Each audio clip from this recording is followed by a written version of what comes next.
So then what does the forbidden love do? It causes zina, it causes people to lose their religion, and it also replaces the love of Allah with the love of that individual. So now someone is probably saying, great, now our favorite thing, love, now they're telling us forbidden as well. And how are we supposed to get married? No love, how are we going to get married here? So let me ask you a question. Which do you think of these two groups I'm about to mention, which is the more successful type of marriage? The type of marriage where people fell in love before getting married, or the type of love where people fell in love after marriage? Who thinks the more successful one is, when, don't be shy, yani, if you fell in love before marriage, this is a more successful marriage. Okay, so we have 3 brothers and just 1 sister on this side. Okay, 4 brothers now. And 50 who are like, no.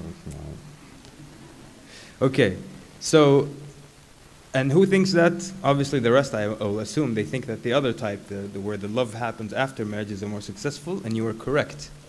So contrary to what we think, you fall in love first, chocolates, flowers, roses, then you get married, nice happy life. But statistics will tell you that those who fell in love after marriage, that's the more successful type of wedding. So let me ask you one more. Do you think which is the type of marriage that's more successful? The one where you find your own spouse, or the one where your best friend's wife hooks you up with some other sister, or your mother or your sister hooks you up with someone? Who says the first type, where you find your own spouse? Put your hand up. Okay. And who is the second? And who has no clue what we're talking about? Okay.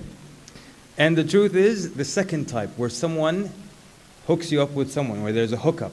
They tell you this person, that person, and then this is the more successful type of marriage. So it goes contrary to what we usually think.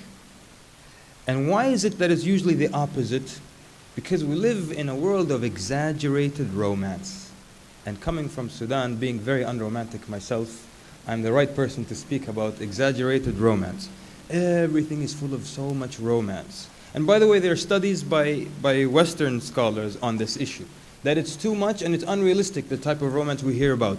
In the movies, it's exaggerated romance. In the books, the romantic novels, with the guy with the long hair, on the cover, exaggerated.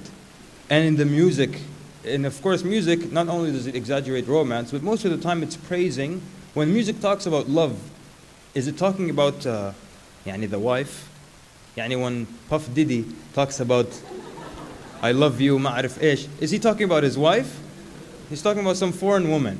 They're always talking about zina, mostly, fornication. So, the exaggerated romance is what makes now people have this unrealistic view in their head. It's all this stuff we're talking about, that you had me at hello type of stuff. The soulmates kind of action. The prince that will sweep you off your feet. All of this is just exaggerated romance. And it's unrealistic, and it makes people live in this type of dream world, where this is their expectation for their marriage. It could be something as unromantic as a brother bringing his father with a broken accent, and they're sitting and they're talking to your father who has a broken accent, or we want your son to marry our daughter. That's it. No flowers, no roses, no prince on a white horse. Khalas. But it might be a very nice relationship after that.